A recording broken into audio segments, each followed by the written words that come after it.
আসসালামু আলাইকুম রহমতুল্লাহ। আগামীকাল পবিত্র ঈদ উল ফিতর। বেশ কিছুদিন আগে থেকে আমাদের এই মসজিদটিকে সাজানো হয়েছিল পবিত্র ঈদ উল ফিতর উপলক্ষে। আমাদের এলাকার যুব সমাজের ছেলেপিলে এটি করেছে। আরও সাজানো হবে ঈদগাহ। বৃষ্টির কারণে আপাতত এখন কাজ বন্ধ রয়েছে, তবে সাজানো হবে ইনশাআল্লাহ। দেখা যাক আবহাওয়ার যে পরিস্থিতি কি হবে বলা যাচ্ছে না। চাঁদ দেখা যায়নি, তারপরও পবিত্র ঈদ উল ফিতর উদযাপিত হবে, কারণ আজকে সৌদি আরবে ঈদ পালন করছে। সে কারণে আমাদের বাংলাদেশেও আগামীকালকে ঈদ, পবিত্র ঈদ উল ফিতর। তো যাই হোক, কে কোথা থেকে ভিডিওটি দেখছেন অবশ্যই জানাবেন।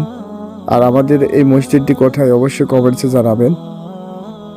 আসলে আল্লাহ তাআলার ঘর যে এত সুন্দর হয় তা আপনারা নিশ্চয়ই উপলব্ধি করতে পারছেন। ঘর যদি সুন্দর হয়, ঘরের ভিতরে মানুষটি যদি নামাজ পড়ে, তাহলে তার মনও সুন্দর হয়ে যাবে ইনশাল্লাহ। সবাই ভালো থাকবেন। আল্লাহ হাফেজ।